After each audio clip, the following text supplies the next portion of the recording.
we've been talking through the Sermon on the Mount all summer long, and hopefully you've been following along. We did restart the podcast finally, so we had a podcast episode that came out Friday, and The Good Life is the name of our series as we go through the Sermon on the Mount. And so before we head into the verse today, I want to just set it up a little bit. So I and a lot of you know this, I coach soccer as kind of a side job / hobby / way to be more than a pastor who just lives inside of a church, but actually has relationships with people who don't go to church. And so my high school season is just around the corner. And so one of the things that I didn't know when I got into this is it's not just 2 months, which is what I told Mandy when I took this job 2 years ago. It's just a 2-month season, but it's actually a 12-month season. I had no idea. They pay you for 2 months, but you get to do it for 12, which is really nice of them. And so, but I give opportunities for the girls to build relationships and to grow as soccer players all through the year. So we play in a winter league, we do weightlifting in the winter, we play in a summer league, we do optional practices twice a week all through the summer. Some of my players are at Messiah College right now at a soccer camp that they go to. So there's all these opportunities. And what I see is you see like this group of girls who are all in. And they're at everything. They're literally at everything. At every workout, they're running on their own. I'll see them at the field going out with friends, playing on their own. They'll ask me to come open the gate or open the goals to go play. And then you've got these girls that show up like once or twice throughout the whole year, and then they're going to show up on tryouts. And there's these two groups of people. And the complicated thing is, it doesn't just work A + B = C, which I honestly wish it did. I wish the kids who worked the hardest always ended up getting spots. Unfortunately, that's not how it works in soccer or in life, really. So the moral of the story is don't work hard. That's where we're going with this story. So what I can tell is these girls are all in, right? They're bought into the program. They're giving their heart and soul and sweat to it, and they become the leaders of the team. They become the people that I lean on. Their voices are the voices that matter. And then I see these other girls who are just kind of along for the ride, right? They've got competing priorities in their life. So some of them are at the beach all summer, or some of them, like during the winter league, there's really no excuse. They just don't want to, right? They don't have the passion. They'd rather stay at home. They'd rather sleep in. They'd rather be on their phone. They'd rather just hang out with friends. There's these competing priorities that get in the way. And I've had conversations with these girls, and I've said, look, you're here, and come next year. You've got a year, right? Next year, you'll be here still if you don't put any work in. But you could be here, and here's the things that you could do. And they have things that they care about more. And Jesus actually addresses this for my soccer team. It's incredible. 2,000 years ago, no, he wasn't talking about soccer, but he addresses this in our lives as far as following him. He puts his finger on this very specific competition of priorities that happens in our lives, and he's calling it out, and it's crazy. It's written 2,000 years ago, but he could have walked in today and said it to you and I right now, in 2024 America, and it would make just as much sense, if not more, than it did then. So like I like to do, I want to read this whole thing right now, and then we're going to, I actually can't read the slide back there because I think the font is going to be too small. So we're going to open our Bibles if you have a Bible, or you like to read it on your app, or if you want to just read, you can. We're going to read in Matthew 6, and starting in verse 19. So he says this: do not store up for yourselves treasures on earth, where moths and vermin destroy, and where thieves break in and steal. But store up for yourselves treasures in heaven, where moth and vermin do not destroy, and where thieves do not break in and steal. For where your treasure is, there your heart will be also. The eye is the lamp of the body. If your eyes are healthy, your whole body will be full of light. But if your eyes are unhealthy, your whole body will be full of darkness. And then the light within you, if the light within you is darkness, how great is that darkness? No one can serve two masters. And it's interesting, as we've been reading through the Sermon on the Mount, I haven't pointed this out a lot, but if you go back and read and look for, there's all these threes, right? Like he just said, last week's teaching was, don't practice your righteousness in front of other people in order to be seen by them. And he gives you 3 examples, right? And he does the same thing here. He's talking about this, but he gives these 3 metaphors, right? He talks about your heart, he talks about your eye, and he talks about masters. No one can serve two masters. Either you will hate the one and love the other, or you will be devoted to the one and despise the other. You cannot serve both God and money. So he's making one point, but with three metaphors. And these three metaphors of the heart, let's talk about each of them individually. All right? So the heart, in Jewish understanding, ancient Jewish understanding, the heart wasn't like your heartbeat, and it wasn't like a Valentine's card heart, like I love you, like be my girlfriend, my boyfriend. The heart was way more inclusive. It was like you, like your passion. It was your heart, your emotions, your affections, your desires, your mind, your intellect. It was like the seat of who you are, right? So he says, there, wherever your treasure is, there who you are. Right? What are you about? Like these girls on my soccer team, I know which one of them who is about, like they're all in. This is what he's saying. Where your treasure is, that's where you are. And then he talks about this I thing, which makes not a lot of sense to us. But for them, there's kind of two metaphors he's playing with. One is you would talk about a dark eye as being like a stingy person. All right. And also you would talk about this eye. Another way you can translate that is if your eye is healthy, or if your eye is whole, or if your eye is single. All right. And there's this sense of single focus, right? Where you are focused, you're determined, you're all in, right? If your eye is focused, if it's single on God, your whole body will be full of light, right? Your whole self will be full of light. But if it's not, how great will that darkness be? And then he makes this third analogy. He's like, and this would make sense. They had servants and master relationships in this time that weren't, we picture slavery from America, but it wasn't that kind of slavery. And so you literally, legally couldn't have two masters. It was an oxymoron. No one can serve. You're not allowed to. You are owned. You're serving. You're employed by, in some sense, this person. You can't have two masters. You will serve one or the other. And this is this competing priority thing I'm talking about, right? Like some of these girls on my soccer team, I'm really harping on this, I know, but I'm trying to draw the analogy out a little bit. They're either all in or they're not. There's no halfway point. And I think that we get that way with our faith in God sometimes. We feel like, we're adding him to everything else we're passionate about.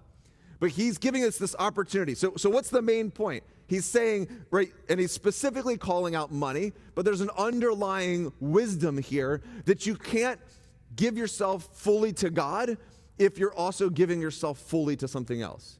So money's one thing that he's pointing out, but it could be anything. And this is a theme. Now we're just going to take a little tour through the Bible. This is a theme throughout Scripture.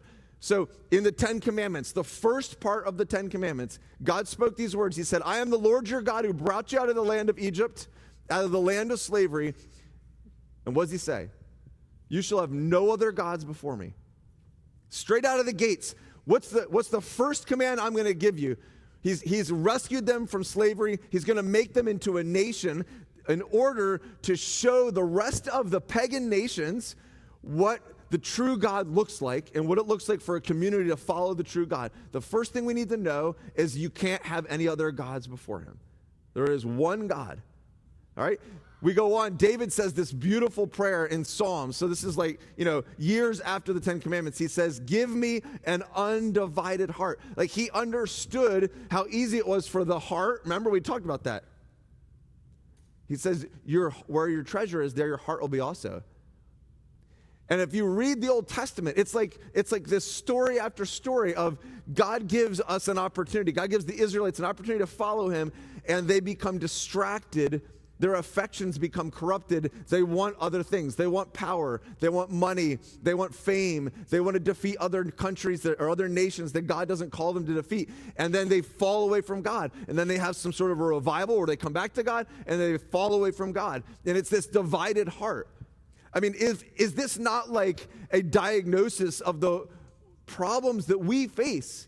Like if we would just look at a lot of the problems we face, where does a lot of my personal anxiety come from? Is it not from trusting in multiple things, trusting in God and also trusting in money? And when I don't have enough money, it causes me anxiety. Trusting in God and trusting in people, right? And then they fail me, it causes me anxiety. It's a divided heart.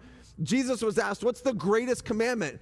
And he said, look, he hearkens back to the first commandment. He says, love the Lord your God with all of your heart, right? This whole being. Love the Lord your God with everything you have. And Paul says it this way. He says, since then you've been raised with Christ, set your hearts. The Greek word there is zeteo, which is to search for. It's interesting like how we try to translate these Greek words. Zeteo doesn't mean heart. It means things that, what you do when you strive for something. When you search for something. Like the attitude you have when you've lost something and you must find it. You know, when you can't find your keys and you're looking like everywhere for them.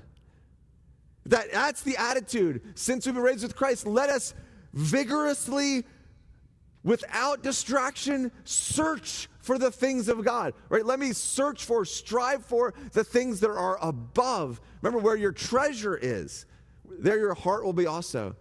Your treasure can either be on earth or in heaven. This is the challenge of this verse, isn't it? He says, strive for things above, where Christ is seated at the right hand of God. Set your mind on things above. Set your mind, set your focus, set your heart, set your affection, set your passions on things above. He says, do not store up for yourselves treasures on earth. That's the command. Do not store up for yourselves treasures on earth. Now, he's not saying, let's get clear. He's not saying don't save money. He's not saying don't, provide for your family. There's other, scriptures that tell us that those are important, actually, that they're wise to do. This is more about the place that money and anything else has when it is over God in our lives.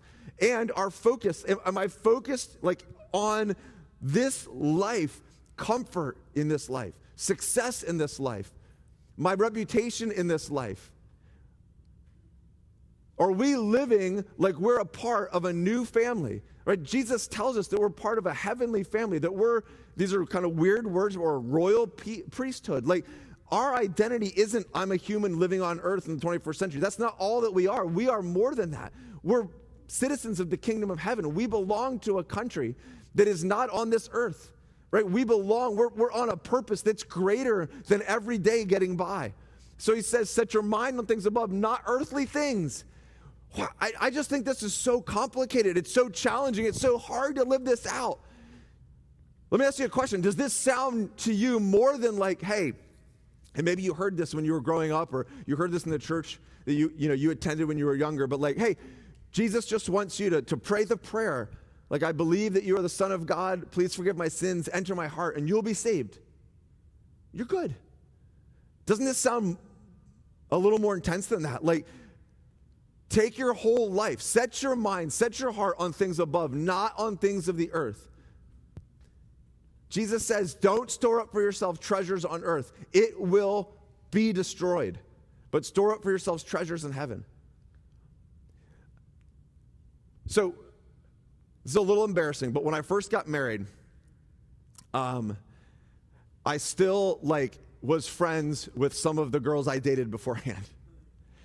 And so it took me a while to figure this out, but I didn't know that this was weird, but I would still talk to them sometimes, right? This was before texting and stuff, but I would still email them, and a couple times I got together with them for coffee just to because we were friends. In my mind, we were friends, and it was just getting together with a guy friend. But in Mandy's heart, it was different. And I was just hanging out with these old flames of mine. And I would be talking to them and getting together with them. And how do you think that made Mandy feel? Okay, so this is a total lie. I never did that. But I just wanted to, were you like, what's happening? All right, I'm revealing it now. You didn't know. I was doing it in secret, which is even worse. I didn't do that. But how did that make you feel as I was talking about that? All of you were like, what an idiot. Yeah. I wish I could have played it up like we had texting back then, because then that would have, I used to text them all the time. It's no big deal. Send them pictures. Look at it, I don't send pictures like that ever. Except for to Josh. Different Josh, by the way. That'd be crazy. Right? If I was yeah, I'm all in on Mandy, but also I kind of still want to hang out with this other girl. She, whatever. There's nothing I can say here that would not get me in trouble. It's a divided affection. It's a disordered affection. And I just feel like that's like down here compared to like worshiping the one true God. Like if we really like get into like, what does this mean to follow Jesus? See, Jesus, he wasn't just offering, he's not inviting us to just add something else to our life that's good for us. It's not like, hey, you should exercise, you should sleep well, and you should really have faith in your life, like faith. And I'll be honest with you, I talk to a lot of people who like aren't here, right? But just people who kind of aren't going, they don't go to church, but they say that they're people of faith. And that's what it means to them, that faith is a part of what they kind of, that means like they believe in God or they believe in the afterlife. And like they think, I'm just going to be a good person. And see, Jesus was never inviting anyone to that. He wasn't saying like, hey, just add this Christianity to part of your life. He was giving you an invitation, but I think he was pretty clear. Because he said things like, if you want to follow me, you have to lose everything. And it doesn't mean like you're literally like going to end up poor, but it could mean that. But he means everything else comes under this, right? Everything else gets put under this. That's what it means to say, I'm going to follow you, Jesus. It means I'm not going to let anything else. He's inviting you to a new life, not a slightly improved life. Not like an addition to your life. It's a new life. It's an alternate life. It's like there's this reality that's the kingdom of this world and how we do things. And then there's this reality that's the kingdom of heaven. And that's what he's trying to describe in the Sermon on the Mount. If you remember, back to week 1, before the Sermon on the Mount, in one of the last verses of chapter 4, he talks about life in the kingdom of heaven. And then he goes into blessed are those. He's trying to explain this alternate reality. One of my kids' favorite games that we play at soccer is this really strange game to play for soccer, and it's called handball headball. And you take the whole idea of soccer and you flip it on its head. Soccer, what are you supposed to use? Your feet, right? Not allowed to use your hands. You can't use your hands. So we change that. We say you're not allowed to use your feet. You're only allowed to use your hands. And it works on some stuff that I don't need to get into, but everyone loves it. It is one of their favorite games. And I feel like that's what Jesus is trying to do. He keeps saying these things like, you've heard it was said, and I say to you this. Like, he's like, you guys have been playing with your feet this whole time. Let me show you what it's like to really live. It's actually so much easier than soccer, to be honest. But he's offering an alternate lifestyle. It's not just a little different. It's completely different. It's reverse in so many ways. Like, these are some of the catchphrases I was thinking about. You know how sometimes teachers are supposed to come up with catchphrases? All right, here we go. Everybody tells you, live for tomorrow. No, live for today. So what if we started telling people, live for tomorrow, right? Like, live for the next life. Instead of YOLO, it can be YODO. You only die once. You think that would catch on? Instead of you only live once, you only die once. So you better invest for after your death. You're investing for after your death. Live your best life becomes live your next life, right? Like, you're not investing for right now. We're so like everything, and it makes sense because we're alive, and this is what we can see.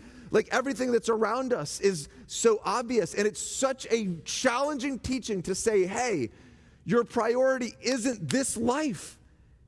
That takes faith. Like, you actually have to believe that there's another life. You actually have to believe that there's another kingdom. You actually have to believe that there's something more important than providing for your comfort and your needs and your fun and your entertainment. Like, there's something more important. It's the life that Jesus is offering us. You might do stuff that doesn't make sense now because it will make sense after you die. Are you willing to wait that long? Like, we've been trained to this instant gratification. Like, if anything doesn't happen immediately, we're like, what is wrong? Everything should be immediate gratification. And God's like, yeah, I want you to invest, and you won't see it until you die. It makes you ask this question, what is the goal? Like, in anything that you're doing, let me just ask you, like, what is the goal? Right, so we'll just keep talking about soccer until you shoo me off the stage. Why do I coach soccer? Like, I like soccer, and that's good. God loves me. He wants me to have fun. I'm not saying he doesn't want you to have fun. I'm not saying he doesn't want you to enjoy life. We will enjoy things in life. God is a God of joy. He loved, when Jesus was on earth, he spent a lot of time hanging out and having fun. That is good. Fun is good. But I can tell you the ultimate reason I'm coaching soccer is not just because I like it. It's because I believe that God has called me to invest in the lives of teenagers. I've been doing it my whole life, and this is an opportunity to invest in the lives of teenagers. And so, more important, like I will do my very best to make them the best soccer players they can be and win as many games as we can make. But like, what I live for is those conversations when someone gets real with me and I get to talk to them about X, Y, or Z. Like, what is the goal of parenting? Why are you a parent? What are you trying to accomplish? Are you trying to make them good citizens? Are you trying to make sure that they don't die, right? Like sometimes as a kid, as a parent, you're like, I'm just trying to keep them all alive at this point, right? I know what that's like. Yeah. When we had Samuel and Elliot and they were like 4 and 2, it was like, yeah, it was just like, you get through the day, they both made it, you're like, yes, that's a win. But ultimately, you know, like, are we trying to make all of our kids professional athletes? I'm going to just be honest. If we looked at our society right now, if you just came as an alien, you came in, you're like, wow, the only thing that this whole society cares about is sports. Like, what's more important in how we're raising our kids? Is it how good they are at sports or whether they know Jesus? When our kids get to be 21 or 25 and they stop playing sports, will they have a routine of going to church or not? I'm going to tell you right now, that is one of the most difficult wrestling spots for us as parents. And I think it's true. Like, how do we wrestle with that? Because it's not wrong to play sports. Sports are good. I love sports. Obviously, it's all I ever talk about, right? But how do we balance that? Like, what's the goal? Like, if your kids come out of your house at whatever age that is, 18, 25, 70, whenever they leave your house, right? What are you hoping for? What's the most important thing that you could give them? Why are you, like, think about this. Why are you existing right now in this time, in this place right now on earth? Did you think about that? Like, why are you neighbors with the people you're neighbors with? Why? Do you think it's all on accident? Maybe. But what's the purpose of you knowing your neighbor? Are you supposed to make a difference in your neighbor's life? Like, is there a plan? Why are you coworkers with the people you're coworkers with? They're just in your life. Is it just like, well, yeah, God just, we're just working, we're just making money, there's that person. What if you just started to look at every opportunity in your life as an opportunity to invest in heaven? Like, I work with that person because I'm sent here by God. Like, I don't know what it's going to look like. I live next to this person because I have kids, because I just feel like it's so easy to forget that life is more than what we think it is. Do not store up for yourselves treasures on earth, but store up for yourselves treasures in heaven. How challenging is that? I think it's overwhelming to me to think about that. And again, this is one of those teachings where you're like begging for me to balance it out. And to be like, but it's okay. Like, I already did it once. Like, it's okay to have fun. Like, obviously, we have to make money. We have to provide for our families. I'm assuming we're all good at all that stuff, right? This is what I'm saying. Like, let's look at how do we apply this teaching to our lives? If Christianity becomes so diluted that I'm a really good Christian because I go to church 3 out of 4 times a month. And by the way, that would be great. But if that makes you a really good Christian, we've lost the plot line completely. Right? That's why we try to say things around here like the other 6 days. Like, this Sunday morning is just the beginning. It's the huddle before the game. Like, what really matters is what you do the next 6 days of the week. Like, I truly believe that. Like, I'm not just saying that. Like, I believe that Christianity is not lived out inside the church building. Christianity is lived out outside the church building. This is important. But that is the mission, right? That is who we are. We're the light of the world, the salt of the earth. That's all part of the Sermon on the Mount. He's talking about if you're the light of the world, the salt of the earth, this is how it's going to look. You're not going to be living for today. You're going to look different. Someone's going to be like, wow, You are a teenager in high school and you don't seem to care about your reputation as much as everyone else. You don't curse all the time like everyone else. You don't get drunk at parties. You're not sleeping around.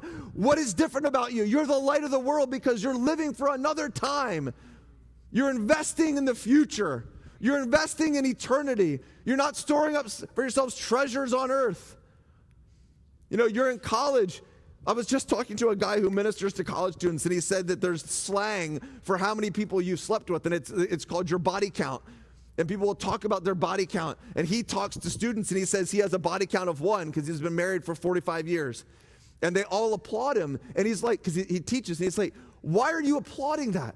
It's because you long for that. Right? So if you're a follower of Jesus and you're in college and you're not doing that stuff, or you're dating and you're not doing that stuff, you're the only person in your friend group who's saving yourself for marriage. You're so weird. Yes.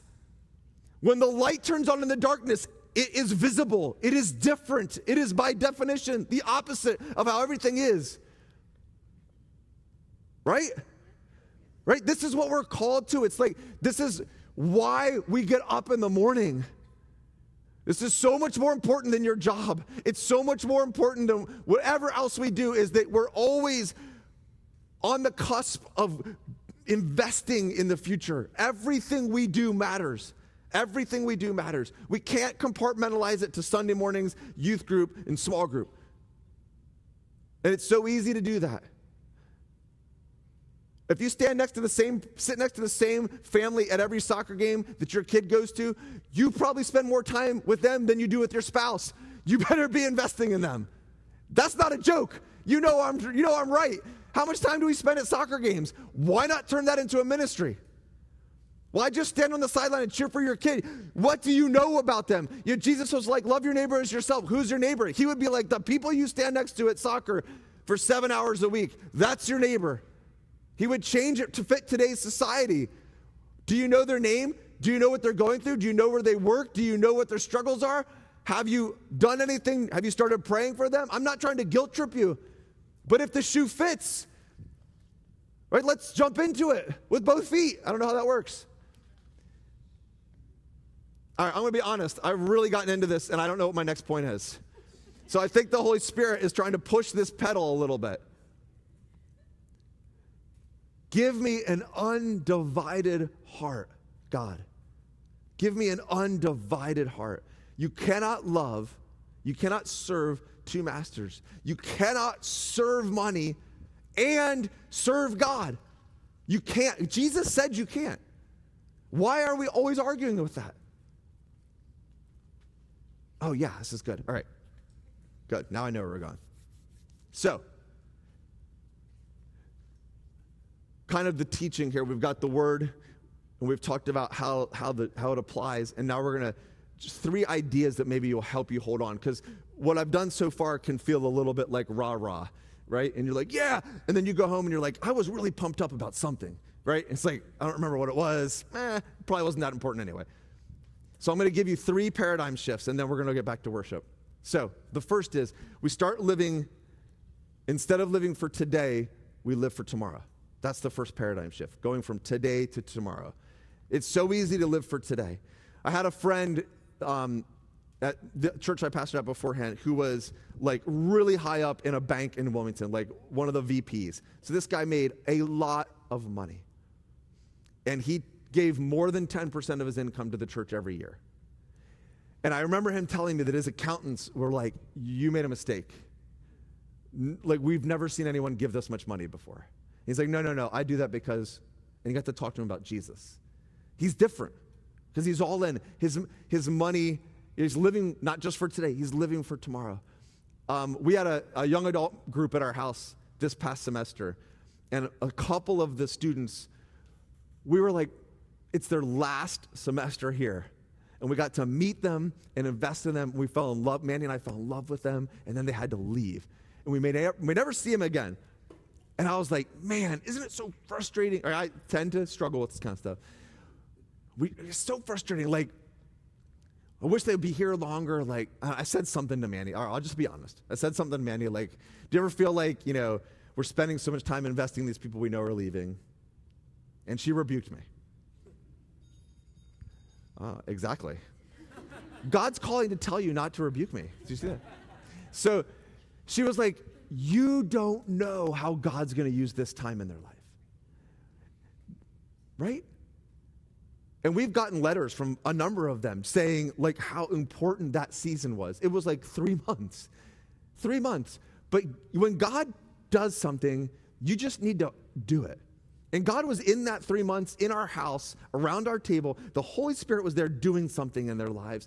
And I believe several of them are never going to forget that. It was like a pivotal moment that launches them into their adulthood. Right? You just can't just live for today. If I was living for today, I would have been like, we should take this time and invest it in people who will be at our church for more than 3 months. That would be living for today. But we're different. We live for tomorrow. A second is moving from owner to steward. Your money, your stuff, your time, what if it wasn't yours? So what if I told you that someone had given me ownership over a trust, and it was like, $500 million trust. And they said, we trust you with this money. That's probably why it's called a trust. And we want you to use it as you see fit to help kids who are battling life-threatening illnesses. Okay? This did not happen, by the way. This is also a lie, like my other story. And what if you found out over the years that I really mostly spent it on myself? And, okay, let's say they said you can use it to pay yourself and live off of it, but we want you to spend the most.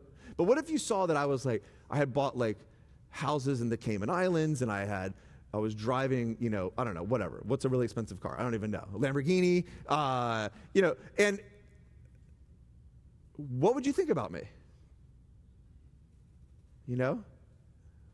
And I was like, well, I give a little bit. Like I'm always giving a little bit. I'm always giving a little bit. But I was spending most of it on myself. Most of it, like 90%. We are stewards of everything we have. And so, like, there are people in this room that I have watched live this out, where they've just been like, God's told them to give someone a car. Or God's told them to let a family just live in their house for 6 months. It's not convenient, right? Or God's told them to just go volunteer and help somebody in need for hours and hours and hours and not make money out of it and still work full time because God called them to do it. And if we see our lives as stewards, then it's like, God, what do you want us to do with this? Right? We were taught with our finances specifically, we were taught to get the money and to give 10% to God and then say, what should we do with the rest of it, God? And let the Lord lead us. Now, that doesn't mean then you should give all of it away and then don't feed your kids. That's not what I'm saying. But that is also stewarding, right? God tells you to take care of your family. But it's a shift from saying, this is my money that I made, and I'll be generous with it when it's convenient, to this is God's money that he trusted me with. I better listen to what he calls me to do. And that's the same for everything. My time is God's time, right? My stuff is God's stuff. I'm really bad at this. I was at a conference the other day. See, the thing is, Christians who are good at this, you have to be careful around. I remember one time I was on stage and I said something. This was like 10, 15 years ago. I just mentioned in a story that someone gave us a gift card, how much Manny and I love gift cards to go out to eat. Because at that time, like, we were living on a pretty tight budget. And so, like, within a month, we given 3 or 4 gift cards by people. And I was like, no, wait. But that's how Christians are. Like, Manny's dad is like this. Like, I could like walk by Manny's dad and be like, man, my lawnmower is really not working. I just like drop it. There'd be a new lawnmower at my house later that day. Don't tell him that I know that. All right? Because I've gotten no, just kidding. I never do it on purpose. I have done it on accident. You have to be careful what you say around Christians. I was talking to this guy at the conference I was at, and I was like, dude, that's a cool shirt. It was like a jacket that said Convoy of Hope, which is like one of the organizations we support. And he's like, starts taking it off. He's like, oh, you want it? I was like, no, like, what? Christians are so weird. I stopped at the Shire's Farm this was a couple months ago, and like I left with a bag full of meat. I was like, I just was trying to drop off some chairs. They're like, you should take this, take this, take this, take this. It was scrapple. I ate a lot of that scrapple. Let me tell you, it was much harder to cook than I imagined, but it was good. Christians are this is what we should be like, right? Okay, last one. So living for tomorrow instead of today, being stewards instead of owners, and moving from self-preservation to trusting God. Like the more we live like this, like I gotta protect myself, I gotta hold on to stuff, the more we try to hold on, the less we have.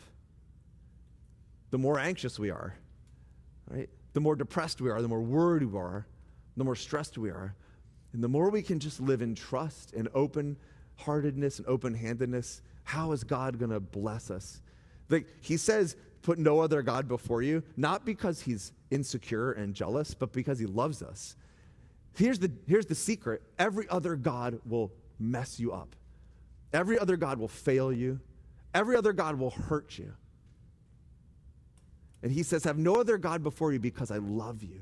He's the only God we can trust. If we make money our God, and don't think that we don't worship these things. If we make money our God, if we make our career our God, if we make comfort our God, if we make entertainment our God, if we make sex or just love, romance, having someone else, a relationship, our wife, our husband, our kids, those can all become gods. If the whole family revolves around your kids, that's going to let you down someday, because guess what? I'm learning they leave eventually. Like, there's only one constant.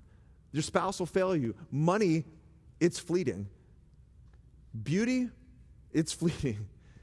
A healthy, strong body, let me just tell you, on the way out, pretty fast. 47 is a bad year for me, okay? All those things, like, we can only trust in God. We can literally only trust in God. Worship team, come up. I don't know if this is enough. Guys, I'm going to just be honest with you. When I read this part of the Sermon on the Mount, I feel a little like, I don't know how to do this.